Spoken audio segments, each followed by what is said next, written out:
live. Yeah. It works. So what's up, everybody? Welcome to GodCast episode 7 with your hosts Christian Carriere for this time and Dimitri Potmol.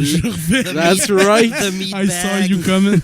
Yes, and Special guest. Special Special right. guest. yeah, special guest. But actually, today the special guest is Mathieu St-Amour right here. Me. Since we haven't done the skinny fuck now, we have to do it. It's my time. Yeah, My it time in the is. chair. He's going to be Yes. under the spotlight. Actually, he's in the same chair as usual, but it's just a figure of speech. It's Yeah, 1950s chair. Yes. Something Gone like through An the Ottoman World War chair, I II. believe. Ottoman chair. Damn. So today is going to be a special edition of Godcast. It's going to be all guitars, because that's what it is. That's right. All guitar The players real, of Chariots. the real musicians. real- The real instruments. Yes. The ones Not that cannot Payam. be replaced by a fridge. No. Fridge. That's right. All right. All right. So as with the other podcasts, we're going to ask you, Matt, a couple of Yes. questions Yes. that you probably know already about. Know the questions because... Kinda know where it's going. You kind Kind of of know. So since Chris was there at the beginning, That's right. I'll let him start. Okay, cool. Well, it's pretty formal. The huge, Okay. like you would say. Yes. So basically, just wanted to know, when did you discover music? Yes. There always was classic rock playing in my house and stuff like that. My parents had a lot of vinyls, Mhm. and we used to listen to various styles of music, and that just like being played all the time and stuff in the house. I guess it got me interested musically. Mm-hmm. But apart from that, I guess I just listened to a lot of stuff, driving in the car as a kid, with the radio on. Would you say driving in the car is when you pretty much discovered what kind of music you wanted to listen to? Or Well, I mean, it was always tuned to Shea 106, so No that's, no classic publicity here, no rock. publicity. No, okay. We're going to beep. Yeah. So, yeah, it was always the channel par excellence. Per excellence. So, all those classic bands like the Beatles, Kiss, Black Sabbath, Ozzy, Rolling Stones, all those AC/DC. So it was always in the background, Mhm. but other stuff as well, But like we're, Rock Voisine and Oh. Celine Dion. What about Jerry Boulet? How about that? No, No, not Jerry? No that, Jerry? No. Oh God, why? But My parents don't like it. Terrible yes. parenting. we're actually were your parents into was your dad into rock or something like that? Yeah. Well, Anyways. both my parents are into music. My dad more than my mom. I mean, I I guess. suppose. Yeah, a bit more. I mean, into like all those classic rock bands from the 70s and 80s. Like Boston and stuff like that. Yeah. Boston, the great Boston. That's good. Yeah. man.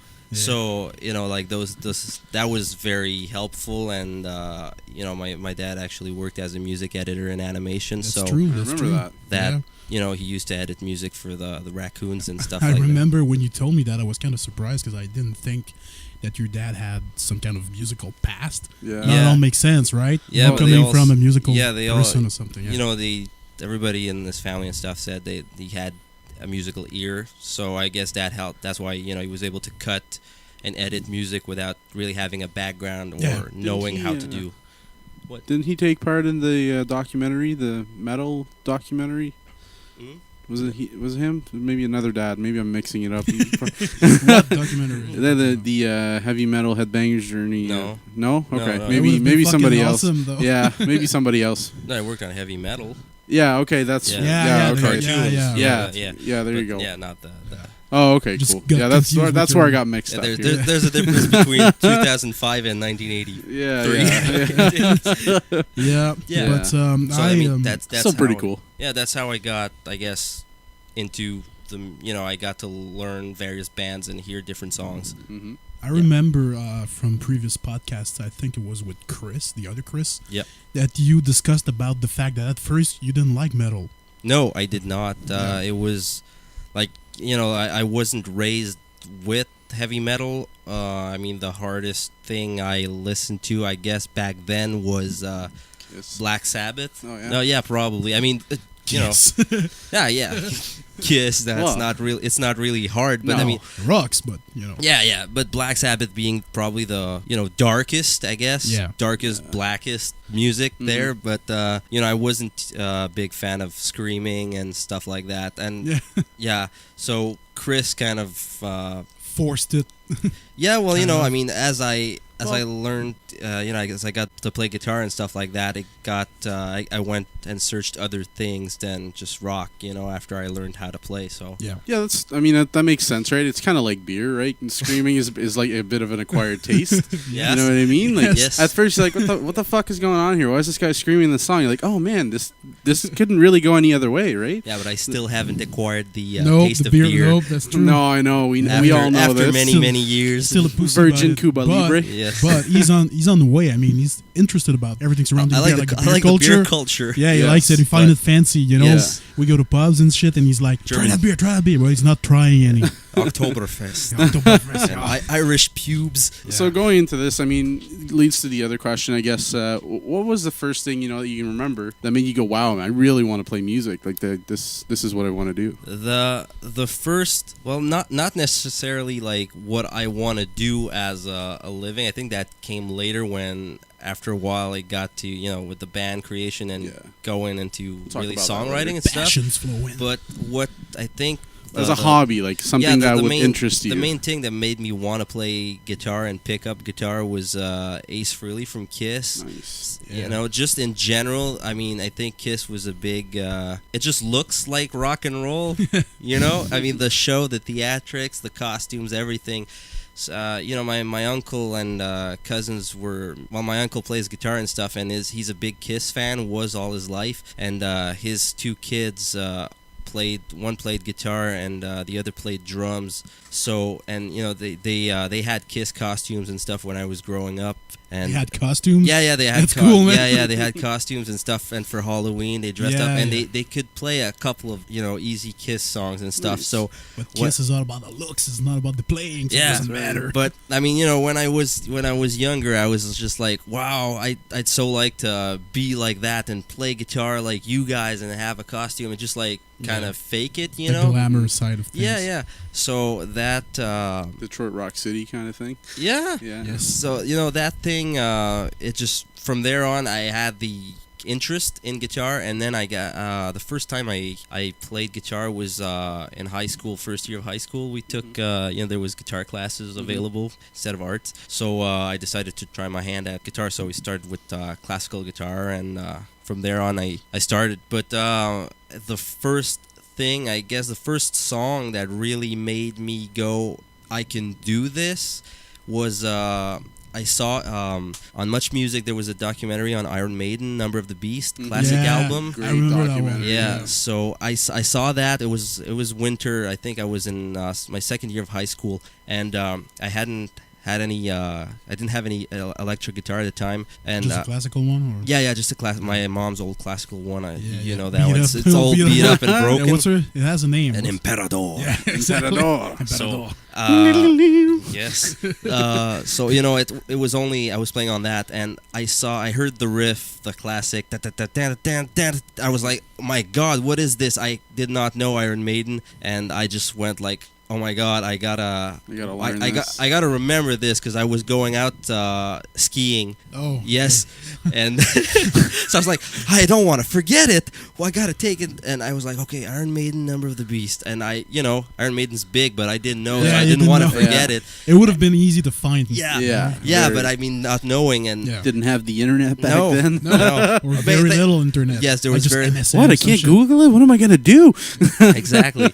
So, I from there I came back and I found what the band was. I found tabs on the internet and trying to find one that sounded like it, because tabs are often wrong. Yeah, they are. So Most of the time. from there on, I started to try to learn that riff, and I went. Our friend Israel. That's right. He used to hang with him a lot back Nick in the Buttfast. days. Yeah, Nick Buttfast? Yeah. No face Nick? Yeah. No face Nick. So from there, I took. He had a red SG. Yeah, I special. remember that. So and I played it.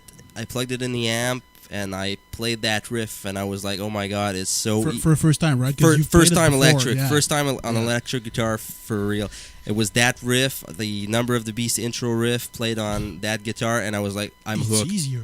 Yeah, neck's so small, the strings can, they're bendable, and I suppose that's probably why you bought an SG. yeah, as the that's. first guitar. I went Yeah. to the store and I said I want a black one. Yeah. Because I don't know, he had a red one, but also like Tony Iommi from Black Sabbath had a black one, so I was like, oh, that's the one I want. Yeah. And it wasn't expensive. No, so. it wasn't. It was like $184 bucks. or something. But yeah, something like I that. remember in the store that day when I went in, there was it was a Budokan guitar or something? no, it was the Jackson? Kiss reunion Oh, really? Ace Frehley guitar with the face on the headstock. It's Yeah, basically like yeah. the same, kind of like the same I have now, the Budokan, but it had lightning bolt inlays. Yeah, and yeah. I remember that one. Yeah, it was a Kiss reunion Automatic Psycho boner. Circus tour. So, but it was $1,000 and I could not afford it. Yeah, no. So I never thought I'd Being a youngster.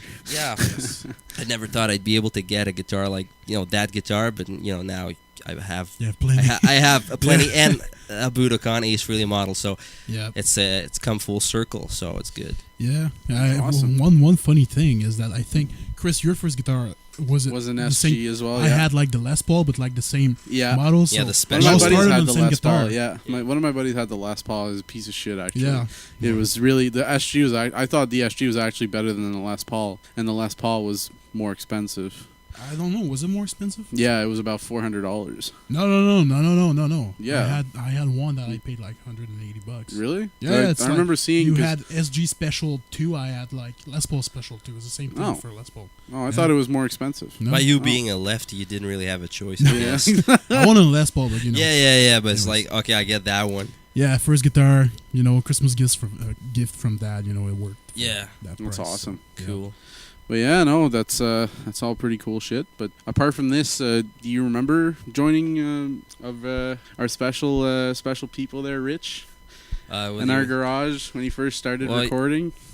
Well, I like how it all came about. I guess we just started to fuck around on guitar. I mean, like you said, you bought your guitar. Because I remember talking about that in my GodCast. But Yeah. yeah, I wanted to hear your take on this because we Well- didn't really get an opinion. Well, You mean about the band's creation, like the first days of... Well, yeah, no, the first days was in the van, and then the capacity, just, but yeah, We've covered that, right? yeah, exactly. Yeah, but right. no, just saying, what was your input about Rich, coming to the garage and supposed to be a singer, but Oh, those- bringing guitars? yeah. Well, I mean, yeah, of Oh, course. way back. Yeah, that's. I mean, I don't remember him that much, but I remember it wasn't that great. No, well, there's no singing, I think. Yeah, There was no singing at all. not all. No. Because I mean, I know sometimes we fuck around and we switch instruments. I mean, not saying I'm better or anything, but it's just like it sounded. When we play rock and roll covers or stuff like that, then you go on the drums and stuff like that, and we're just like, I want to sing.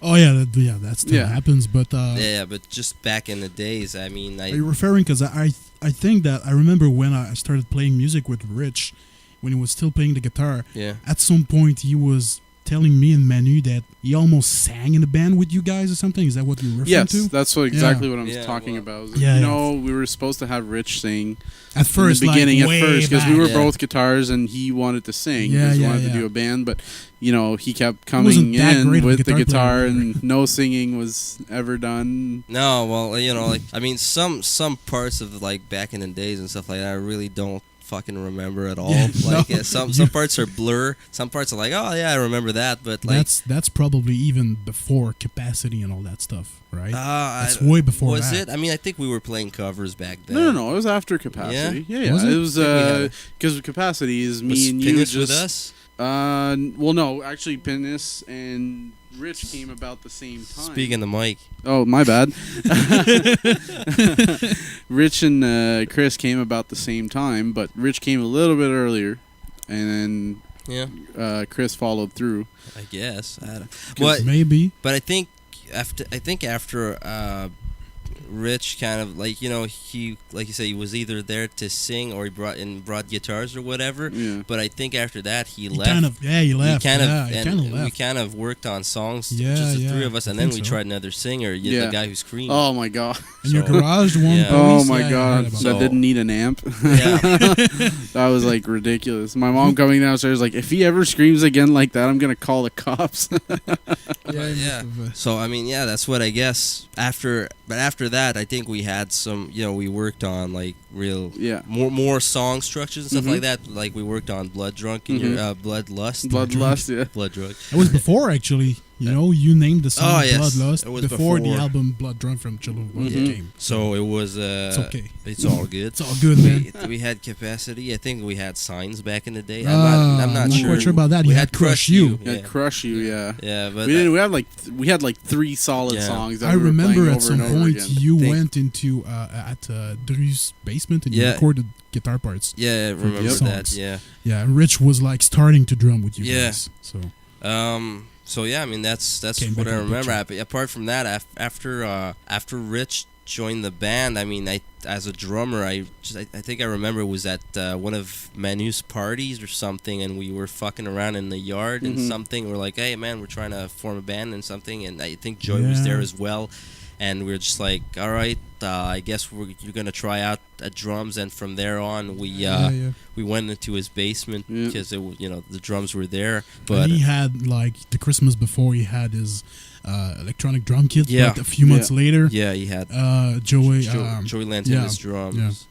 And from there I think he bought his Rockstar Tama drums. Yeah, he or- bought it like a few months Swing after. Star or Like he whatever. had, Yeah, probably had like I think he split it with his dad. Joey's drums for like a summer or something. Yeah, yeah. And by September or some shit, I Yeah, was with him when yeah, he bought the he Tama had- one. So, okay. yeah. So yeah, from there I mean that's what those days before like Renaud came in the band. I mean we just practiced, tried practice those songs with him. He obviously we had He to learned fast. Yeah, man. we had Yeah, to. he did. We had to work with him and like built drum parts for the song based Yeah. on kind of like Guitar Pro, Guitar Pro, just fucking, like yeah. halftime here and stuff like that, regular time. But Yeah. he learned really fast, and I mean that I guess drove us all to excel, I guess, and Mhm. try to get better as players as Yeah. well, because we all saw like, oh man, it's stuff starting to get Yeah. better and better fast. So you just wanted shit to Yeah. yeah, you just wanted shit to start going. So yeah, At first, when I saw you guys playing like solos and shit, I've never witnessed anybody playing like super really? shred in front of Yeah. me. So I was like, oh, starstruck. yeah, kind of, I suppose. but I mean, even back never then, saw that. Yeah, there wasn't any.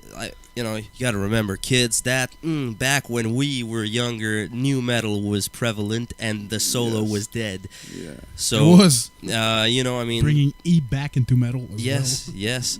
Yeah. Playing in standard tuning and Yep. stuff. But yeah, I remember like in the region, especially here, there wasn't any. I mean, the biggest band was Insurrection at Yeah, the I time, I think- think, yeah. and I think another one. But we're still there wasn't any soloing happening and Nope. stuff. So we were kind of like priding ourselves, me and Chris, to be like, oh, we're able to do it and we can do it clean enough. that it- Priding yourselves like borderline cocky about it. Yeah, but I mean, We can shred solos. we were proud to be able to like look at Yeah. us. Fucking right. It's It's something of to be course. proud of. You fucking Yeah. put hours into It's it. fun. And I mean, it's fun, and I mean, to be also able to pull it off live and stuff, it was good too. But we had some fun there, and like Penis said, Chris Carriere, Chris Method, sorry. Chris's. Yeah, too many Chris, so we'll call him Yeah. Penis, people, like we've established. But That's a Chris that's not here today. yeah, he brought in Renaud as a singer, Yeah. and from there we tried, started to build songs. I wrote some shitty lyrics, we learned them, we kind of got it. Recorded like the guideline tracks at my place Yeah, as at well. your place in Yeah.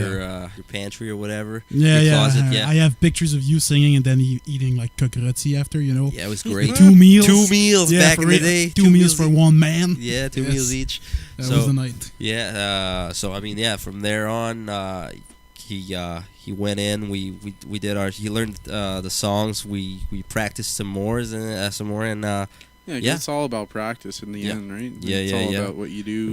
We owned how dedicated our instruments you are. and stuff. We got better. Everybody was tight enough, I guess. Enough, yeah. Well, for what it was back in the days, Exactly. Yeah. I remember. I think I was there when Renaud first came in. Yeah. Like when he was reading the posters and shit. Yeah. And at first I was like, "Oh my god, he sucks!" You know, I remember that. Well, but it's not his fault, right? He had nothing to work with. He had no background. No. Also, yeah, exactly. It was his first time. Yeah, it was. So Well, I was skeptical. But as I always. think we all were. I mean, it's just Probably. I remember being like, is he good? Or I mean, but we couldn't really hear him anyways with the shitty amp. So it wasn't the best situations to make an educated guess. What was it called? The humid cellar, I think you call it. Oh my god. Yeah, it was really hot, but Humid cellar. so yeah, I mean that's how it came about. We wrote some more songs and the ones that are on the writing EP machine right now. So that's how we started out. So what inspired you in writing songs? Like what do you do before writing a song, or what do you do during writing a song? Like because Matt, what I do during writing a song, I write the song. No, I know, but you know what I mean. Like there must be um, moments in between. You're thinking about something like, oh shit, that's good, and then Yeah, sometimes I mean, some songs come easily and some don't. Some you gotta work hard on. But what gets you started in writing a song? And sometimes it's either just like you're walking around doing something else and a riff comes in your head, or just you're air drumming to a riff. Yeah, just like it comes in and you try to figure it out, kind of like, especially back in the day, not having played guitar that much and stuff, it was harder to figure out. Now I kind of like, I'm going, or like I kind of know where to play it on the neck. So I can kind of like mentally make a note or just write on paper like 77556 or something. And if it's not quite there, I kind of know where to go from there anyways. Okay. So it comes back to you. Yeah. So but I mean, just like sometimes riffs coming ahead, listening to something on the radio, listening to like a deviation of another riff. Yeah, just I mean, you listen to something and then you kind of forget about it. It comes back in your head. It's not quite the same, so you kind of twist it, mix, add stuff to it. Sometimes for the better, sometimes for the worse. Yeah. I mean, it's not always good, so there's a lot of trial and errors, a lot of crappy songs, a lot of crappy riffs, but I mean sometimes they have to come out for the good shit too. So I mean that's how I work, and usually I just sit down with the guitar and I when I got a cool riff, that riff play it over and over, and then it brings into naturally it kind of brings the other riff in. So that's I asked that because all the guys in the band know you're writing machine, because you write like 4 songs or 5 songs a day. 4 albums written already. Yeah, exactly. The next 4 albums. Yeah, but they're not that. All the songs aren't that great yet. Yeah, but that's still, the thing. I mean, gotta, there's a lot of stuff written down, but it's not.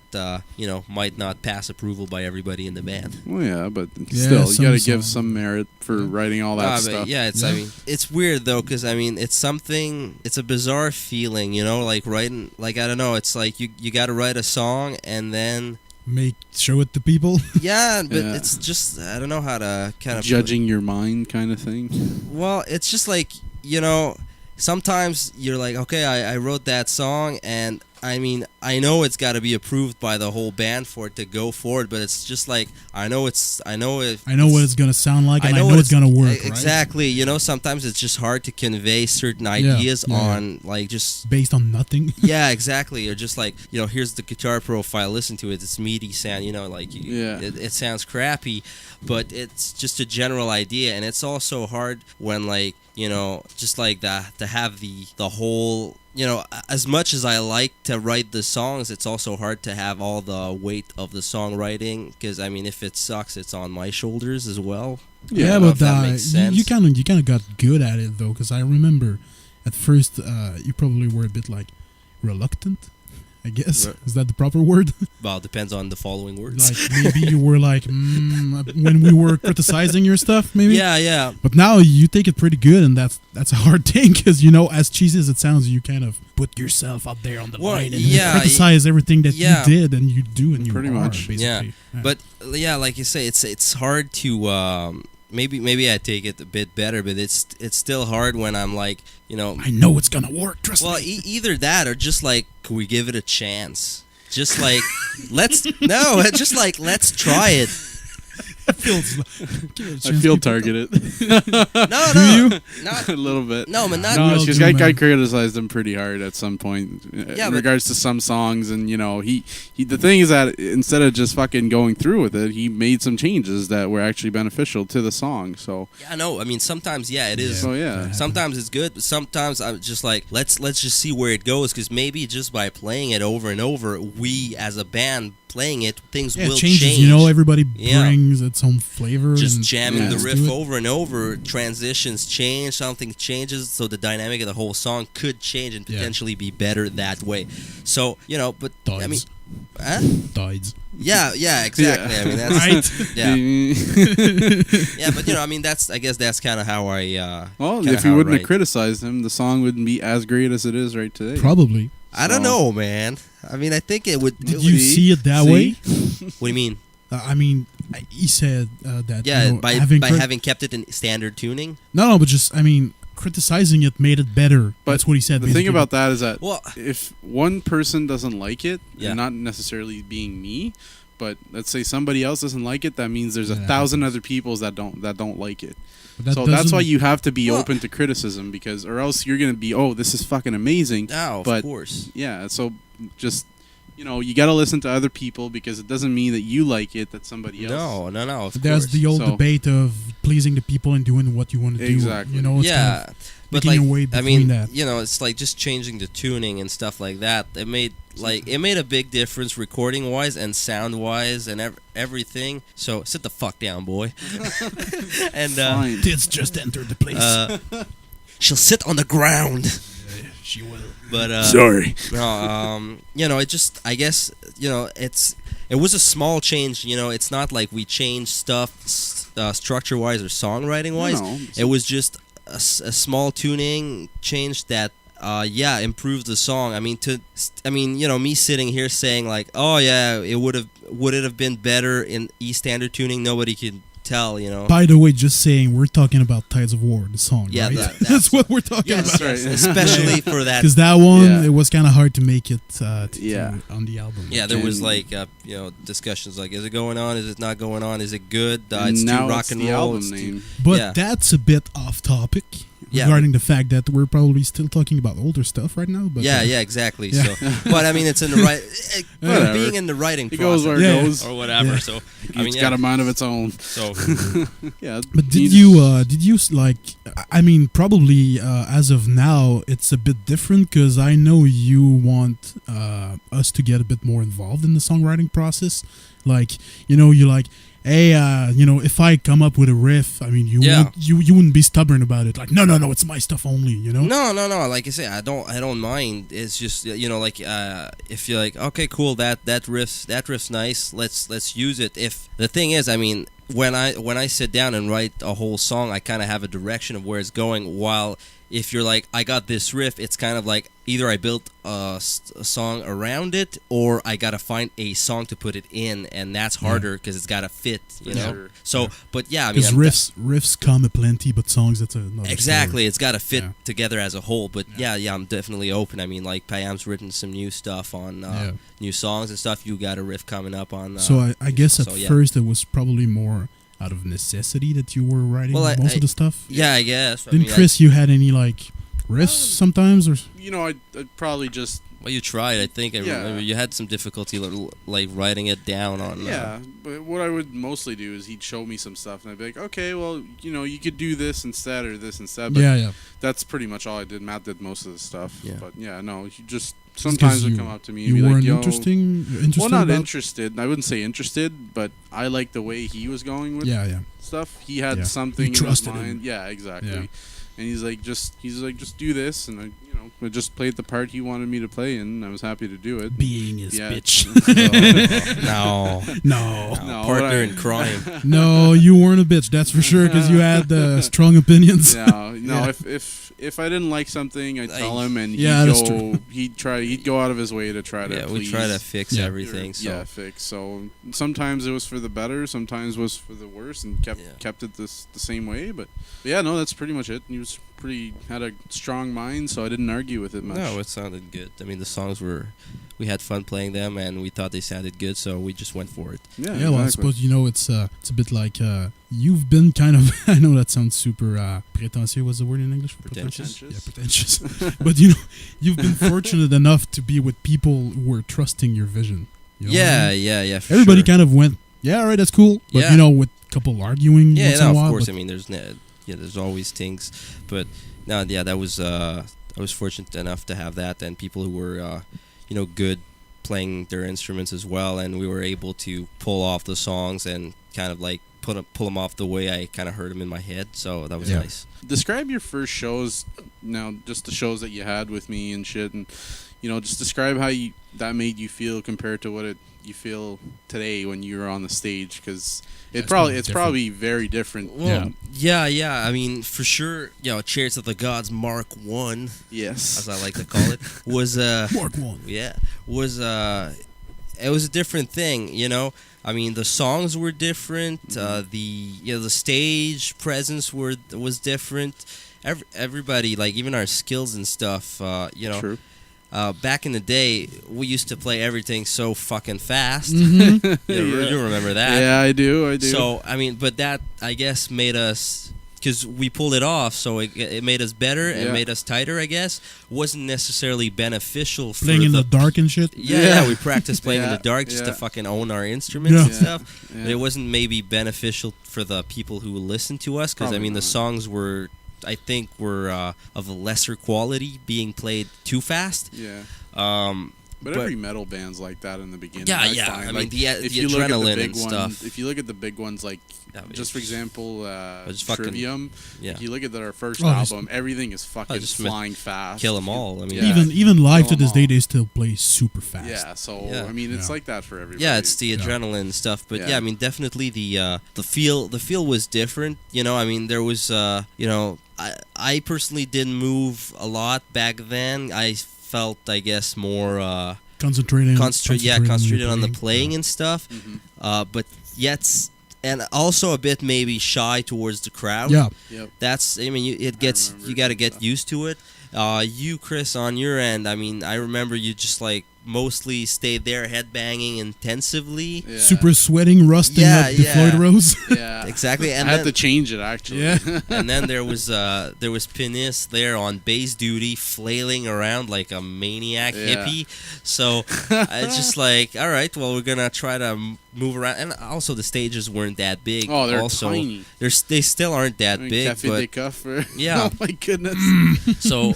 and Renaud also got more confident as a singer, so his stage presence and antics and stuff like that got to be, they're better now. Yeah. So everything, it's a whole different thing. The songs are different, the stage presence different. You were a lot more nervous back in the day than you are now, though. Yeah, for sure. Because I remember having to tell you guys, okay, guys, we're going on stage, because I didn't have any problems going on stage. You guys were all fucking nervous. I was like, remember, guys, we're the fucking best. We're the fucking best. You try to pump us up and stuff. No, it was definitely something, hard. Tim's dying right now. Yeah. I'm eating candies with Matt's girlfriend right now, and I took too many. I'm choking on them.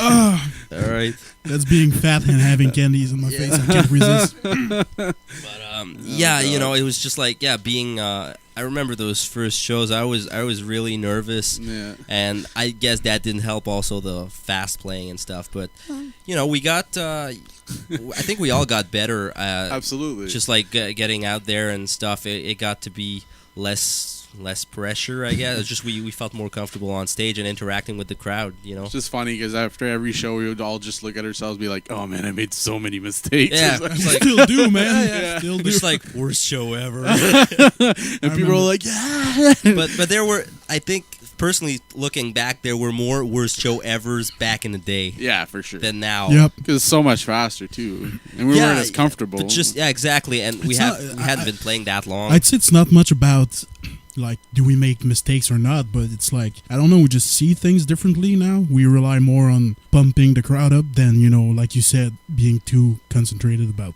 your playing, I guess. Yeah. So it's like, as long as the crowd is responsive and, the show has a good vibe, it's a good show, no matter how many fuck-ups you've made. Yeah, it's all, because it's fun. Yeah. It's what you like. I mean, most people don't even notice the fuck-ups anyway. Yeah, exactly. So it happens. Yeah, so apart from this, talking about a show, something that's sort of similar but not the same at all, talk about first time studio. Yeah. Now, Sure. studio is, for those people who haven't been in the studio, it's a lot of pressure.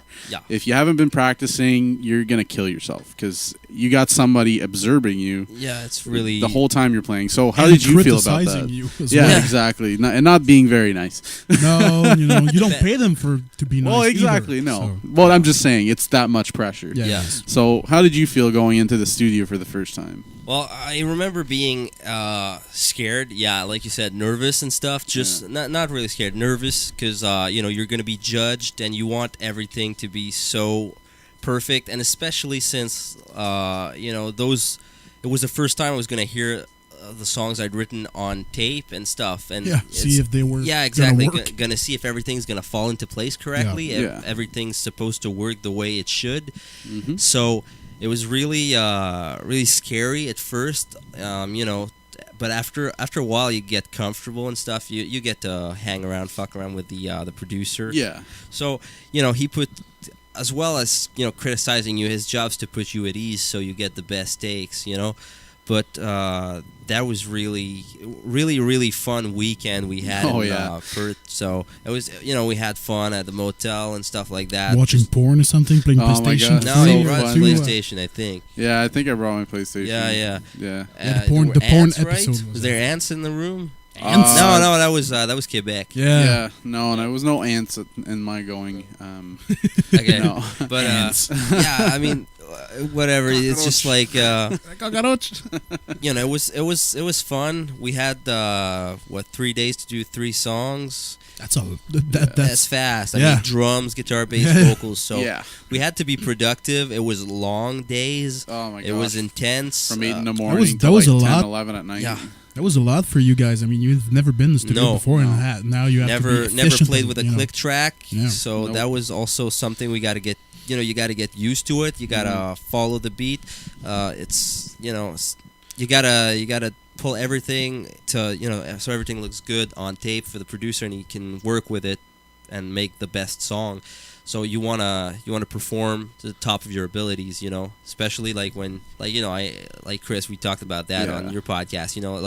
There was a riff you couldn't pull off, but Yeah. it's just like being there and the pressure and everything builds up on you, Yeah. and you're just like fuck, I can't fucking do it. Yeah, and I- there's like self-inflicted pressure as well. Exactly. Yeah, exactly. So, yeah. and you might think like, oh yeah, that's not that's not good, and pressure builds up, people are there watching you, waiting Yeah. for their turn to go on and do stuff. So it's just like, I mean, before the studio, we all thought we were good. But you go in Exactly. studio, you're like, oh, I'm not as good as I thought I Nope. was. it always brings you back down to reality kind of thing. You just like, you can see really if you're tight or not as a whole band. So yeah. Well, Chris. I was just gonna ask him. So, what would you say you gained from that experience? Like, what's the best asset it gave you going forward Well, from the studio time? playing wise, I mean, I don't really think that helped playing playing or anything, but it did help my songwriting ability in a way, just that I knew that things worked and I could pull off certain things. Yeah. And it would work with the band and in the final mix. So mostly that, because I mean, apart from that, playing abilities and stuff, that was mostly improved through shows and practice. I remember at some point, I think it was Steve, the engineer, Yeah, producer, Steve Foley. whatever. Yeah. he kind of like, because I know you were writing like super busy bass lines and stuff. Yeah. And he kind of, told you to like bring it simplify back stuff. yeah. And that's something that you started doing from that point. Yeah. Also, like exactly, that was something. He was like, no, bass line's a bit too busy, and we were like, well, fucking Covadis do it. Yeah, it's like another guitar part played on bass. Yeah, exactly. Total different song on but, bass. You know, I mean, yeah, we brought some stuff back in the studio. Pinis had to, relearn some riffs in the studio. We had to, rewrite them with Steve and stuff. So that was probably big pressure for him even more than us, because I mean, we knew where we were going. He had to learn it on the spot. Yeah, because as you know, as much as your ego might be involved, bassists in metal, they have to follow, the guitar. They're not standing out that much. So follow to tone the guitar it down and the drums and stuff like that. They're not really prominent like in jazz or in blues, Nope. or in regular rock and roll in that matter. But so that's I guess the biggest thing I gained from it was the ability to have confidence in my songwriting, I guess. But I know that nowadays, I suppose you're more of a studio guy than a live guy, show guy, I guess, because you like being in the studio. I like being in the studio for the creative part of it, because I get to put out ideas and instantaneously see if they work, I do enjoy live shows, of course. I mean, it's good to get out there and play and stuff, but I mean, when not too many fuck-ups occur getting to the venue, that's another story. Certain things like that's another story as well. But just like, regular shows and stuff like that, it's fun, but it's not creative, I guess. No, it ain't. Yeah. So that's the thing, and I like you say, we said earlier, I got a lot of riffs that I write and stuff. I try a lot of songs and stuff. So it's just cool to see, to like be able to see it come alive. Exactly, more than just like on Guitar Pro or whatever. Yeah. So what was your overall take on the EP that we created, and what's your favorite song and why? I think, well, first off, we were all pretty fucking stoked when we received the final masters. Yeah, because it took a whole fucking year to get it done. Yeah, it was. Remember that? Yeah, it was a long process, as we've stated in the previous podcast. But it was just to receive the masters and listen to it. I was just blown away by the fact that it sounded so good, and now looking back on it, I'm like, it doesn't sound that good, but exactly. I mean, everyme's like, oh my god, why? But ants, they are. Yeah. Damn it! But it's just, I mean, it was for the first time you hear yourself on an album, it's just. It's a special feeling, I guess. You've probably, we all went back in the van and we listened to the album. Oh, we were for thrilled. Like over and over and over again. Yeah, and I wish I would have as fucking as loud as we can, and it was amazing. The reaction, everybody was just so happy. Yeah. So we were really, really proud of what we had done, and I was just proud because everything. Well, that's your stuff. It's your baby. Exactly. It was just like everything that worked came out of your mind. Yeah, everything. Like your mind came, and that's the your mind came. Your mind's a big vagina that babies come out. Gave birth. I ejaculate babies. Yes, you do. Baby songs. So there, I guess that's how it was. I mean, we were just fucking happy to have a product finally, because I mean we were doing a bit more shows. We worked really hard on it. I've been playing for like, I don't know, 2 or even 3 years without nothing to sell to people. Officially for like, I think the band had started maybe like a year and a half seriously, but we had practiced. We had practiced before that, just like without officially being a band and doing shows. Yeah. So it was good to have something to put out there and get our name out there and get some recognition. It's easier to book shows when people can listen to what you're doing, right? Exactly. Absolutely. Yeah. So what was your favorite song off the EP? Favorite song? To listen to and to play. Right? Yeah. To play, I gotta. I mean, I like to play them all. But for do you? Yeah, no, I do. Really? Maybe not "Cheers to the Gods," the song. A bit less.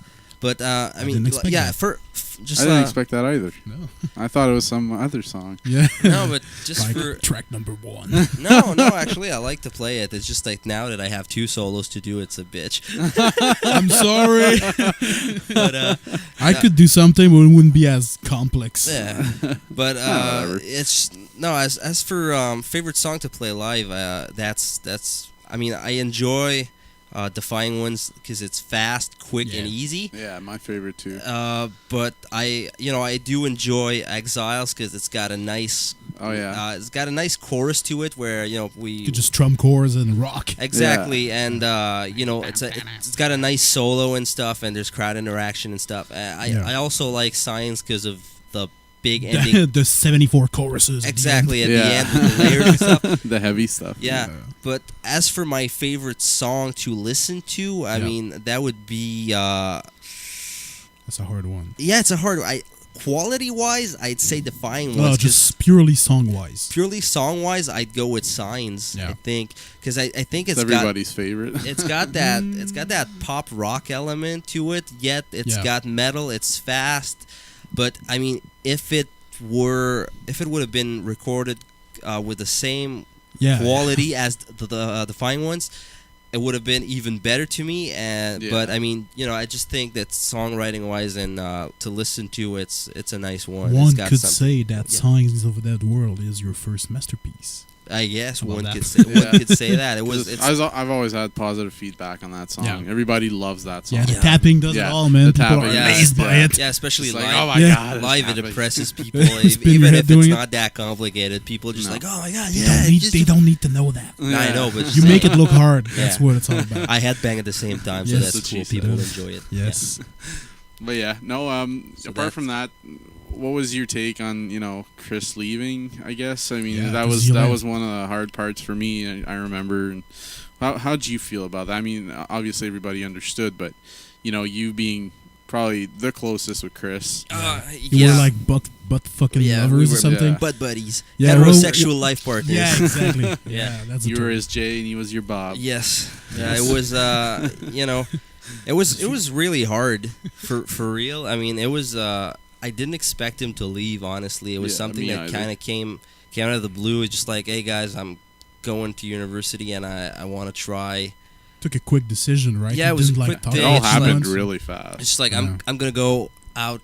He could have done the class in Ottawa, but he just wanted to get out, I guess. So that was kind of, honestly, I kind of felt a bit betrayed. No, like a rat. Betrayed. Like a rat. But betrayed your love. Yeah, but it's just like it was just hard because he was my best friend and stuff, and you were younger as well. Yeah, and like 3 years younger or something.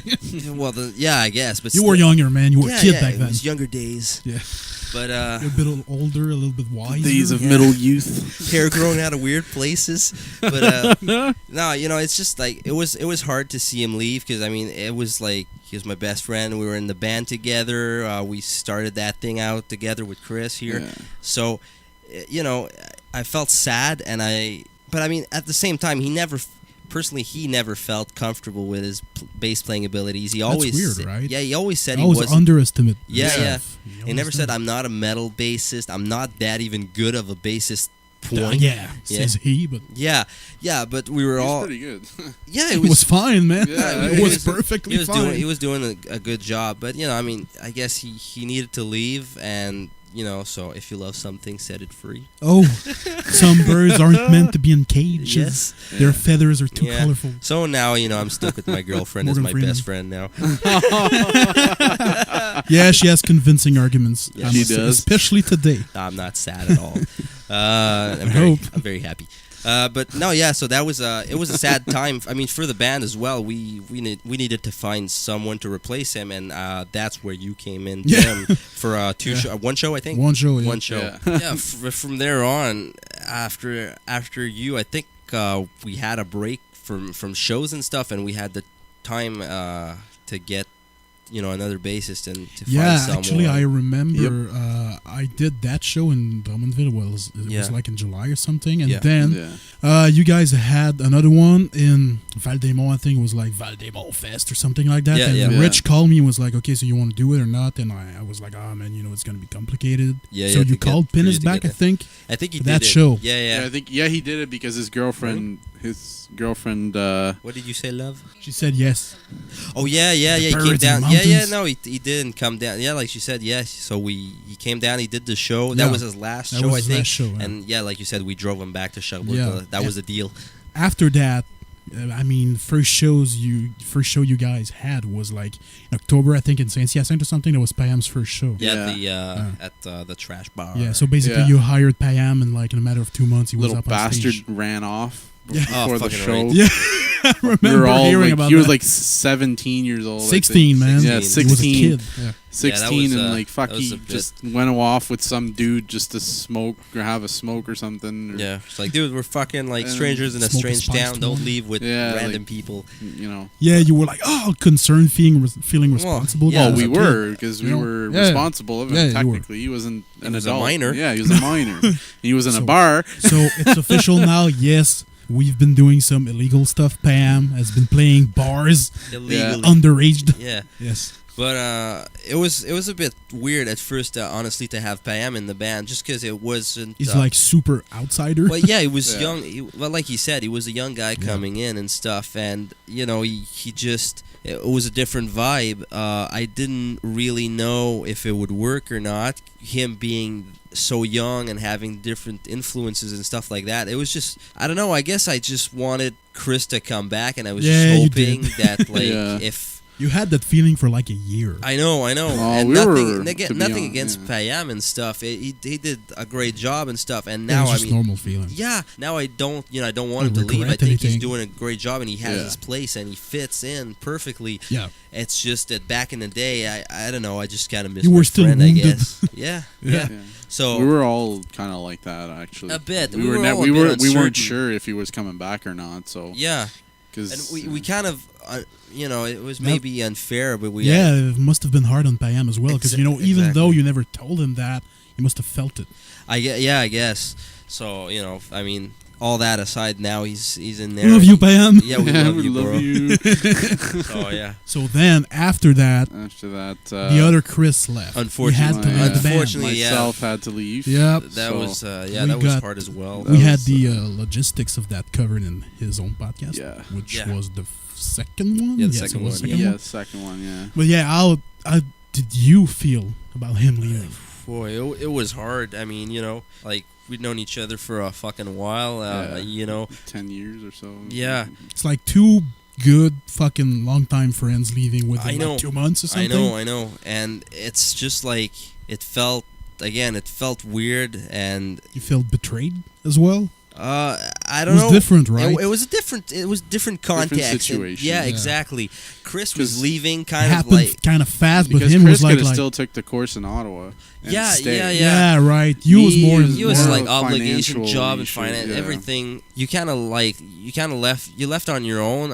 On your own terms, I'd say, and Well, I wanted to leave because I didn't want to hold the band exactly. back. Yeah. And And I knew Dim wanted to go in, so I was like, I didn't Yeah. feel. Well, I felt bad. I felt horrible leaving, but I Yeah. still wanted the band to go on. So knowing that you had a little bit more free time and I remember that Pinnis, the Chris bass player, that him leaving was Yeah. more of like you said, a fast decision just happened. You were like, what the fuck happened? yeah, With Chris, it was more like a it was a longer- grieving progressive, process. Yeah, progressive. Yeah, Yeah, 'Cause it I was still more- played 2 shows. Yeah, before, yeah, you did. After we've made the We were decision. around at the same time. I was learning the songs while Yeah. you were kind Yeah, of doing yeah. shows. It Played was an 2 in more between. shows after Yeah. that. And So those were yeah, pretty, that The was best shows. that Yeah. was hard Yeah, and stuff, the best but from at least like it wasn't like Dimitri came in and he wasn't a total stranger like Payam, No, exactly. so that made the transition, I'd say, easier, and we all felt as more comfortable as a band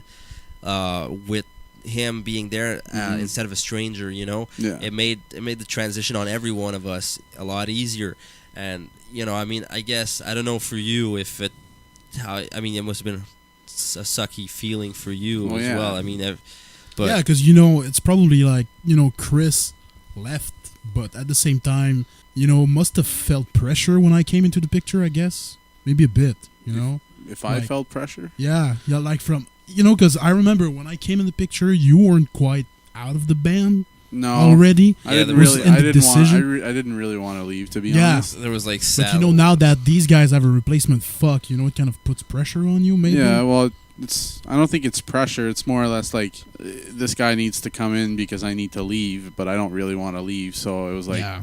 It was an awkward thing, I guess. It was just weird, but you know what? It's all good now. So yeah, of course. No, but it was like I said, we didn't want to do anything mean or malicious or anyway. It wasn't intentional. I mean, it's just stuff happened. We had some shows. We needed to kind of like guide the band so everything doesn't break up and stuff. Mm-hmm. So I mean, I guess we just tried to do it and to keep on playing and stuff like that, and not hurt people's feelings as well. No, for sure. And it's I mean, it's hard because we're all friends and stuff. Yeah, so it's exactly. Still are. Yeah. We're still. I mean, he's here. Yeah. He hates us. Yeah. We all hate each other. Yeah. I have a picture in my garage of darts I throw in your faces. A band picture, you're like, especially on me. You have your own picture. Oh, I have a separate picture. These aren't darts, it's like shotgun rounds. You got a something cardboard like stand up. They're ninja stars. But I mean, it's just it's different because like you're around. Chris ain't. He's back in Sherbrooke and Montreal constantly. That probably made it easier with Chris because he just left. Yeah. Also, I mean, for Chris for here you, was still around. Yeah. So, it's like so a knife in the That wind or you were something. playing with my gear and shit. So for a while. Yes, that's another episode. It ended in a weird manner, but whatever. Let's seat. yes, we had that. Yeah. Dim not knowing how to talk properly. That turned out weird. Come take your shit. Yes. Yeah, that's the difference between you can take your shit if you want and take your shit and get out. By text it sounds the same. Yeah. Little nuances, but we got over it. We're all good. I bought a cab, man. Yeah. I geared up because of that, so that's good, I guess. Yeah. So from that point, Chris officially left the band, and then we started playing more and more shows. Yeah. And we were actually, when I joined in, you guys were learning new songs. Yeah. I remember you were in the middle of learning Seventh Weapon and Red Skies, unfortunately. Because I remember, like, the second show that I've done with you guys was at the Rainbow in Ottawa, and we played Seventh and Red Skies for the first time there. Yeah. So, new songs means a new album at some point. Yeah, coming up, So, I guess, hopefully. Yeah. So we started, when I joined the band, we started playing more and more new songs, and then we were kind of... Yeah, we played more shows, we developed new, like you say, we tried new ideas.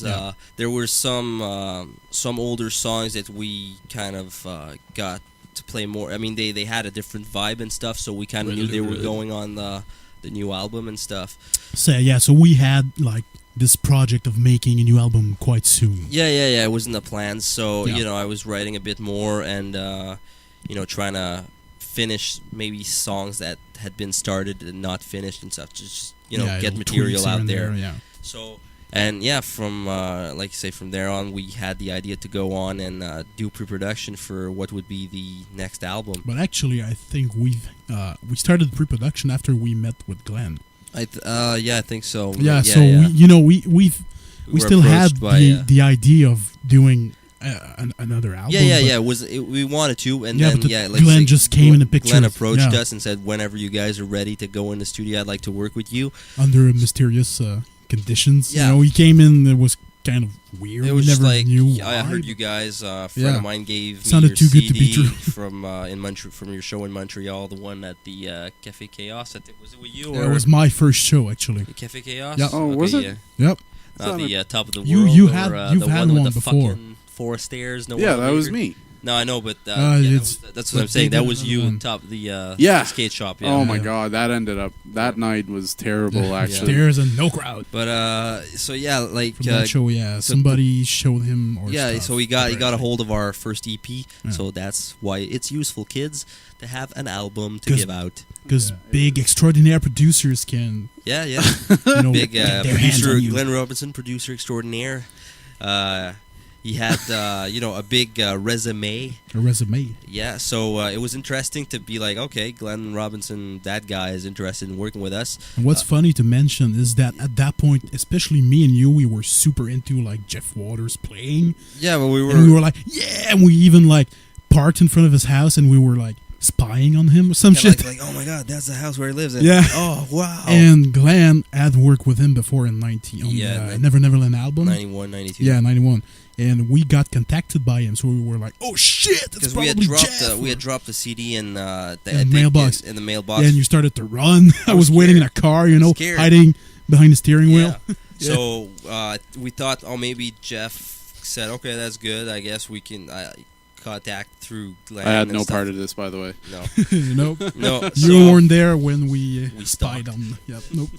So from there on, he got he got the album. He contacted us. We met him.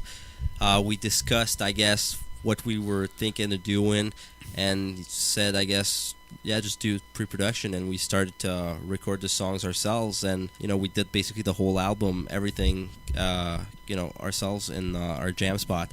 And it was great. It was really a lot of fun, and that got us, a lot of experience recording. It got us to know how to make a record on our own, even if we didn't have any experience prior to that. Well, I mean, we went in the studio for the first time, but it wasn't the same. No, because we were just there playing the parts. But like further on in the studio with Glen, I mean, also being there all the time, I got to learn. Well, we're paying for it, so it's different, right? Yeah, also, but I mean, I got to learn how to, watching him make a record. Yeah. I got to know how to do it as well. Learn some techniques and stuff. So. Yeah, we did the pre-production. It was fun. Then we had some, back a little bit of back and forth with him. He approved the pre-production. Everything was good to go, and then we scheduled on dates. It was pretty fast, actually. It was like, all right, 2 weeks, and 2 weeks later, we're in the studio. Yeah, well, actually, that part was fast, but we've met Glen for the first time like a year before. No, doing the pre-production took was almost long. a fucking year to do the pre-prod. The pre-prod was long, but once it got when done, it was went ready, fast, it was like, all right, guys, let's fucking stop procrastinating. We're going in the studio. So we were kind of pushed in the winter of 2011. Was it? Yeah, no, I think it was March. 2012. It was March 2012. 2012? Yeah, March 2012. I don't remember any snow when I came down there, so. Yeah. No, it was March. No, we started recording the end of March. It was like super snowstorm. Yeah, the end of March, there was a big snowstorm. Oh, really? And I don't remember. We were stuck in the woods. I stayed there until then a week break after that, and then I think in the middle of April or something until the end of May. Yeah, you stayed like 3 months away from your love. Not 3 months. I think it was 2 months. It was how long was it? 2 months. 2 months. Yeah. Yeah, March and April, like she said. So, yeah, that's Lost how it was. Weight. Yeah. Backed up and losing weight. Oh, yeah, well, fucked up Montreal. Eating like Chef Boyardee and shit like that. That's okay. Chicken burgers. Yeah, chicken burgers. That's decent. Yeah, it was good. So, how was it, being in the studio full time with Glen? I mean, you had to kind of live with the guy at some point. Yeah. Well, I mean, you've seen him, both of you guys. He's at first he's a weird guy. Weird creature. Yes, weird creature, as we've said, Bruce. But I mean, no. Once this is true. I mean, it's just weird to be in the studio with a guy you don't know for that much time, But after a while, you get comfortable and you kind of buddy up with him a bit. Yeah. So like those shyness barriers are broken, so we kind of had a better dialogue and stuff. But it was really intense, like for recording purposes and availability. I had to do the whole rhythm guitars on the record. So I mean, that was also a lot of pressure on my part. I mean, even though I had written some of all the album, but I mean, just like to be well, you did most solos, all of the rhythm parts. You did like keys and stuff like that. Yeah, a bit of keyboard, but no keyboard got on the. I wrote it. I wrote it, but you didn't play it, but you wrote it. On the record we used the MIDI files and we re-sampled them with better sound and stuff. So there was no keyboard playing on the record. Yeah, you were supervising the whole thing. Yeah. It was a big project for me. I mean, it was really stressful, but I mean, having to supervise everything, yet Glen was still in control in a way. Yeah. So it was, mixing in weird manners. Yeah. So it was just it was a big learning. It was a big learning curve. I mean, but I got to learn, like I said, learn stuff on how to record, how to do certain things, and it was it was really fun. I mean, I really felt good, productive, and it was nice. It was a nice time. Also, being in Montreal, it was cool to live there for a month and a half, 2 months. I had fun taking the metro and going out and shop and stuff like that, hang out. Being at your brother's on some on a matelas gonflable, mattress. Inflatable mattress, yeah. But I mean, apart from the living at my brother's place, I mean, I had that was okay, but it's just it was a crappy place, and I didn't have a real bed and stuff. You couldn't sleep because the fucking neighbors were annoying at 9 a.m. or 7. Paper thin walls and stuff like that. So family of 10 downstairs or something. Yeah, Mexican family. But apart from that, it was pretty fun. I enjoyed it. I really liked being in Montreal. I mean, I know you hate it, but. Yeah, I hate the city, but not as much nowadays. I was full of hate back then. Yeah. That's another story. But I still don't really like Montreal, to be honest. I don't mind driving there because they drive like me, so it's fine. They drive like crazy. What do you mean? Yeah, exactly. No, the thing is, like you, I don't mind driving in Montreal, because. Yeah, you just gotta have the mindset you get shit done. Yeah, exactly. Lanes in Montreal, painted lanes, they don't mean shit. Exactly. You gotta turn right, you fucking cross that lane, even if it's full. Even if it's a double lane, you fucking go there because you need to. Yeah. It's Montreal, you get shit done. Yeah. Yes. But, and after shit got done, well, actually, while shit got done, this happened to us at some point, but. This all happened to us at some point, but you must have learned stuff about yourself, such as I mean, you know what I mean. So being analyzed by Glen under the microscope, your flaws and everything. I mean, certain things you don't realize you do when you're playing that might not make that much of a difference live and stuff like that, but it just I used to bend the string slightly when Glen called it fretting, fancy term. Yeah, fancy term. But I bended certain things, certain strings a little bit when I did certain patterns and stuff. Yeah, so when I harmonized, changing the pitch. Yeah. So it was changing the pitch a bit. So when I harmonized them, it didn't sound super perfect. Exactly. It wasn't perfectly tuned to pitch, and Glen was like, "Well, you got to play it right." So that was a bitch, but Yeah, that's what I learned. I also about again writing on the spot. Yeah, I mean there was some stuff that we changed on the spot, mostly keyboards and arrangements and keyboard arrangements and sound, finding tones and stuff like that. But I learned also for on the bass, like we said on the previous on the first EP. To take it back, and then again, with Glen being there and stuff like that, to learn how to try to make everything sink in on, when you got an impact, everything should be on the impact to make the song stronger. You started thinking a bit more about songs as a whole rather than parts. Exactly. Let's keep that part not too busy so the vocals can stand out and stuff like that. Exactly, and then certain things okay, well, it's gonna be slower there, so when it kicks in, it's really bigger impact, and then when it stops again, so basically to keep it, songwriting's got to be viewed as a wave. There's ups and downs, so it's not always straightforward. 100 beat per, that's 200 beat per second or whatever. Yeah, and that's really from a more musical standpoint, but as a person, you've probably learned stuff such as, I know you can relate, I have to let go, let it go, and putting your ego aside and stuff like that. That was a big thing. Like we mentioned on your podcast and stuff, learning to let go and when is it not our part to exactly. Trust, especially from a guitarist guitarist's point of view. I mean, I knew I had to let go in the first EP when he was like, "You can't do this part," and I'm like, "I can." And he's like, "No." Yeah. Sometimes you just, And then I just had to vent and go off. Exactly. Take a dump for an hour. That's right. So sometimes it's just it's hard to. For the sheet.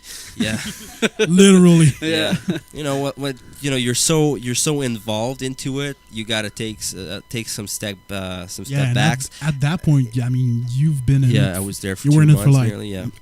2 years, pre-prod and stuff. Well, with the pre-prod, it being involved in the whole process, Exactly. You have a certain preconceived ideas of how things should sound, and it's hard to kind of have an outside the box point of view. Yeah. Yeah. So, but it was a good thing. Now we kind of learn how to work better for the next time we do this. So it was a nice learning curve, nice learning experience, and had some fun. And I hope everybody had fun. Yeah, well, you were the most. Yeah. You were the. Yes. I don't know. I was there for like a day. Yeah, but you have fun on that day. Yeah, bitch? it worked There you fine. I had fun when I went. Yeah, Chris went. Yeah, he did a guest solo yeah. on Revolution. So you saw how demanding Glen was. Oh yeah.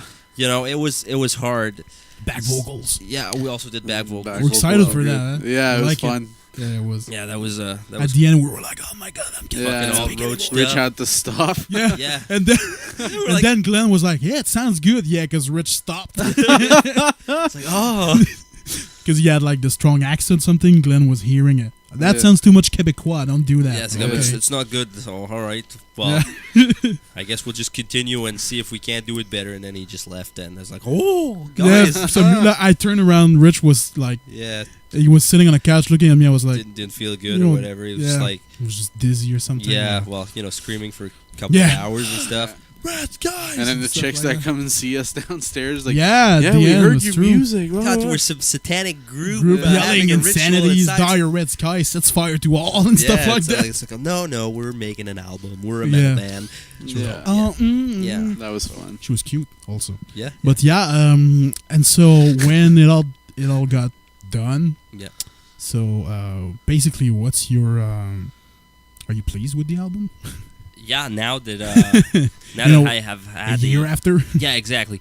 With hindsight, it's I'm really, really pleased with it. I think it sounds really good.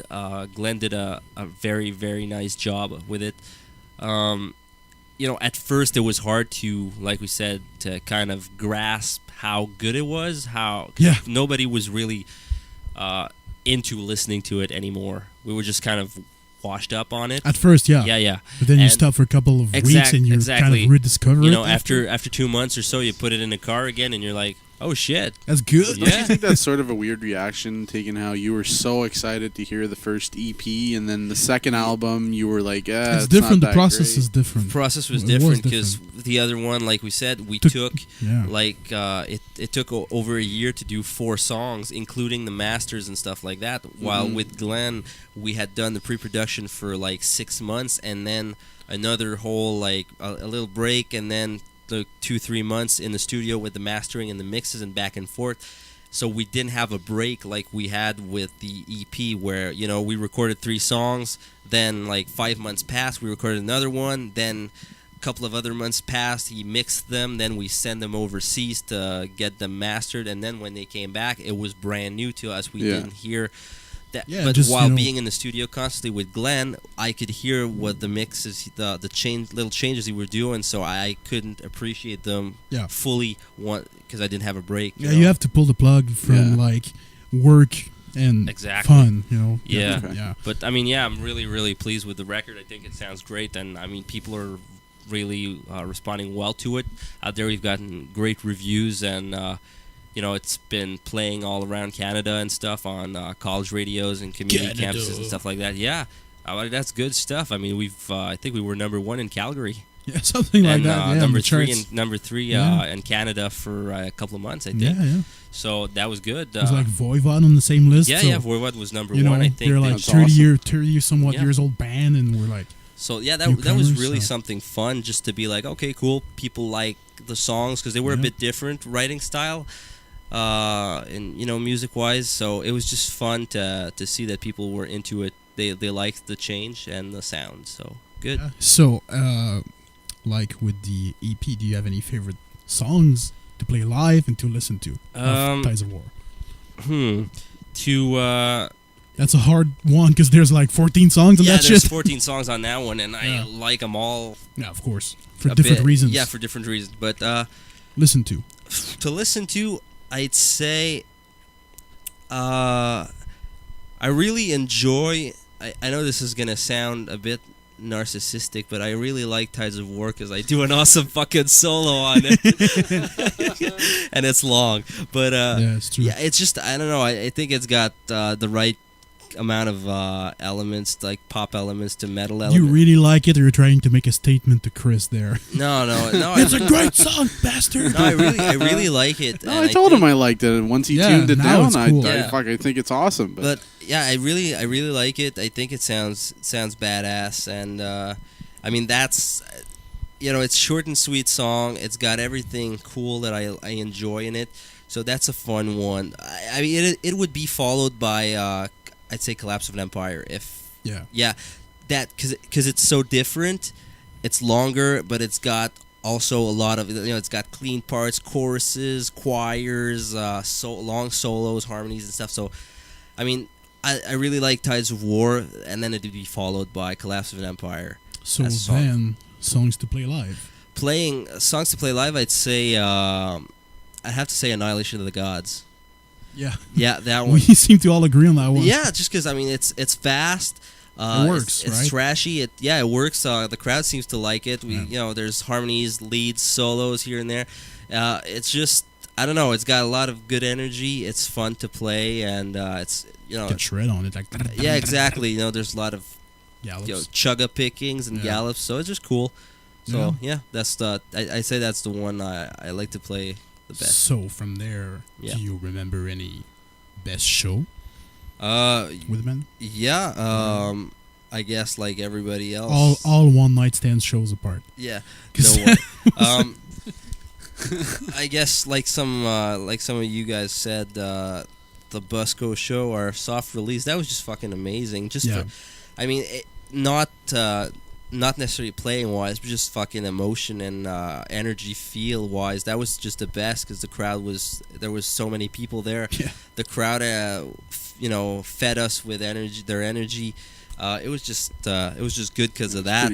It was so hyped up, and the stage was big. The lighting was there. The sound was good. Yeah, lights. You like lights a lot. Oh, you need lights. Yeah, it's like delay, lights and delay. Yeah. But it's just good. I had everybody had a blast there. So yeah, that was probably the biggest highlight for just like in terms of shows. Yeah, in terms of shows. So talking about highlights, you have any in like your musical career? Any highlights in particular, or? Well, just fucking finally having a copy of the album on that night in my hands, and like the printed copy. I mean, with the case and on that night, because we received them like an hour before the show started. And it was our release. We had advertised it as like, come buy your copy tonight. I remember you were in the street like, get the fucking. I know. The lady was supposed to meet you and give you a box full of CDs, and it took a while. And just like fucking getting the box and having them in the hand, and just be like, all right, fine, it's done. I can enjoy the night. Exactly, I can let steam off, and so it was just good to get the albums in our hands and finally be over with that whole endeavor that is Tides of War. Yeah, and how does it feel for you now that it's out, like promoting it, playing it live? It's really fun. I mean, it's always cool to go new places and play to fans, stuff like that. So, and also it's good that people are enjoying it as well. It's fun to see people moshing and thrashing to your music. So yeah, I really enjoy going out there and doing the interviews and everything that goes around. Surrounding the promotion of the album, like we played a couple of times on the radio. That was really fun in Montreal and in Ottawa. Cool. Doing interviews here and there on the phone. We've been busy. That feels great, also, right? Yeah. So like I said earlier, we've had a lot of positive feedback from everybody. So. We're just gonna continue on pushing in that direction. Even the guy you said I looked like I was taking a dump on stage. Yeah. The recent comment it was YouTube good video. feedback nonetheless.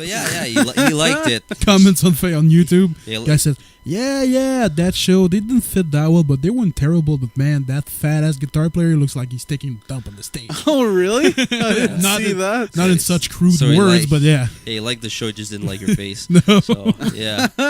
That was funny. Terrible. Yeah. So now, that's kind of weird because she's here at the moment. Is. But you've been with a girl for the past 5 years. 5 years, I believe. Nearly soon, love. On what, June 19? Yeah, okay, I got it. She's watching you. She's Yeah, like, yeah, I gotta Don't you dare give me the wrong Piercing date. eyes. What's your birthday? Yeah, so basically, things are going good, I suppose. Yeah, things are going well. Yeah, no, she I dragged her there, and she's watching me right now, so I gotta say she's everything's like, good. Yes, leave, please. No, it's alright. No, yeah, Well, if everything's... you leave, we're probably gonna talk about your tits, so it's up to you. Yeah, we. No, yeah, everything's been going really, really This well. is ridiculous. It's been fun as fuck to be with this girl. I mean, I really, really love her a lot. And don't look at me when I'm saying these. He's like not ashamed, but No, he's like it's- shy about it. Yeah, but I mean, I tell. Yeah, I know you know. But yeah, just like she's She been knows, really dude. supportive of the band also and everything we're doing. Yeah, thank so God. yeah, that's really Well, one thing that's important to say is that not only she has been supportive of the band, but she's been supportive of you. Because Yeah. you're kind of a special individual, you know. There's nobody else like you. yeah. You know, yeah, and yes. you know, you in your being crude and being like sex addict at some point and Yeah. being you know, not Yeah. every girl could. handle that. Yeah, no. Yeah, I guess. So in public. I guess do you Yeah. feel lucky? No, at yeah. some point? Yes, I do. No, Yeah. I'm very lucky. She gets me, Oh and my I get God. her. Yeah, and, exactly. She gets you. Well, actually, she's kind of easy to get. Yeah, From what I know about her, I but know. you know, it's mostly you. Yeah, I know. But to her, am I easy to get, love? Yeah, you're not so bad. See, I'm not so bad. Fuck you, Dim. But yeah, no, it's you know, I'm very happy, and hopefully she's happy. I don't know. I guess. Living a lie for 5 years. She said, of course. but yeah. So He I always mean, says that. it's been really fun, and I hope things continue to be fun. And Well- they're looking like they will. So it's cool. Talking about stuff, continuing. Continuing. Are you Asian What's now, or- continuing on the wings? What Wings. what are the East plans Coast. for the years to come? Any plans like couple wise, job wise, maybe? Well, yeah. you know, ambitions or something. Aww. Well, yeah. I mean, fucking. You know, now I got a crappy fucking job, but You're a musician, so it's okay. yeah, I guess. That just fucking wrecks the ego and the self-esteem.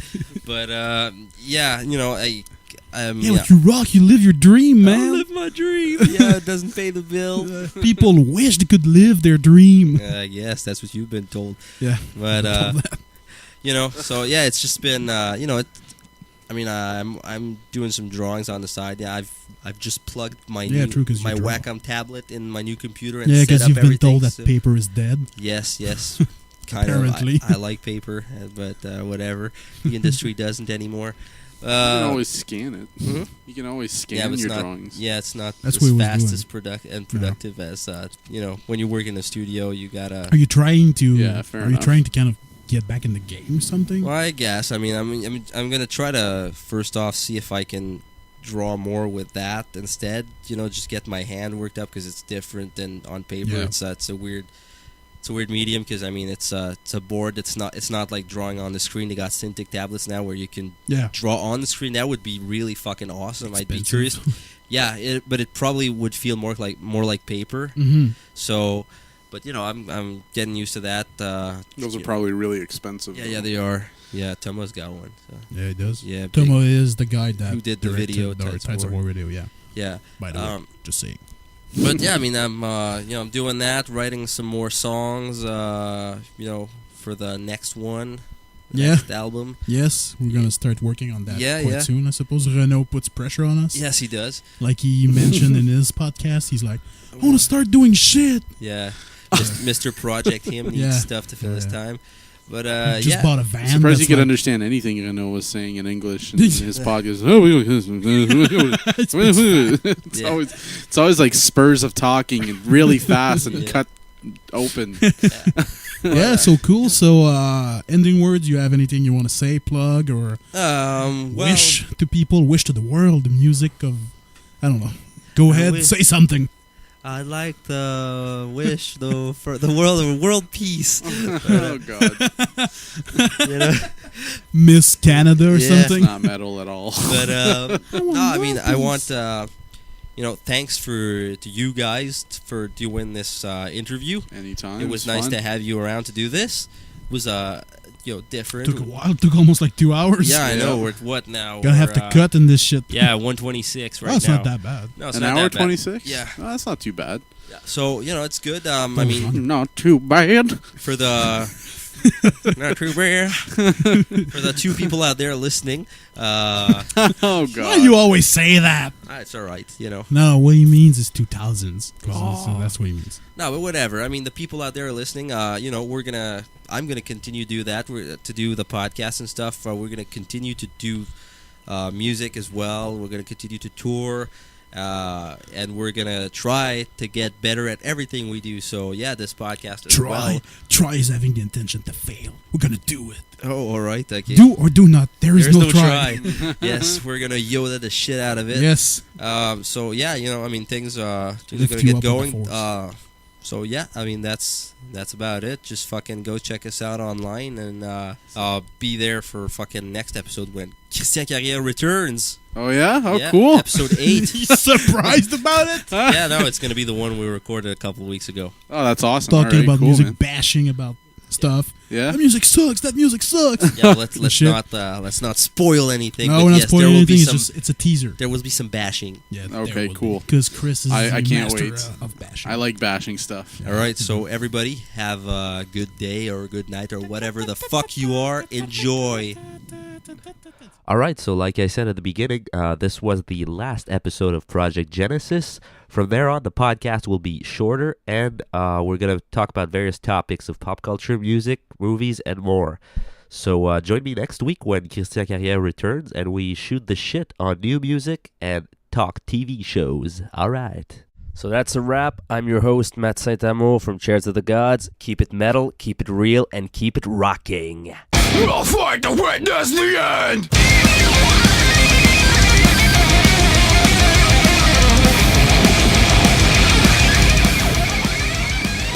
For all your Chariots of the Gods need, you can go on our official website at www.chariotsofthegods.net or join us on Facebook at Chariots of the Gods. Don't forget to go on YouTube and check out our music video for the song Tides of War. For those of you who want merchandising, go on our official website on Bandcamp. From there, you can buy a copy of our newly released album, Tides of War. They're available in hard copies or digital download. You can also get a copy of our old EP, Reverence, which is also available in hard copy and digital download. And we also have t-shirts available. Chariots of the Gods, Tides of War is also available on iTunes, Amazon MP3, eMusic, Deezer, Rhapsody, Xbox Live, and a lot of other mediums. Go check us out. See you next time. Make a living from my sorrow, at peace with the heartbeat.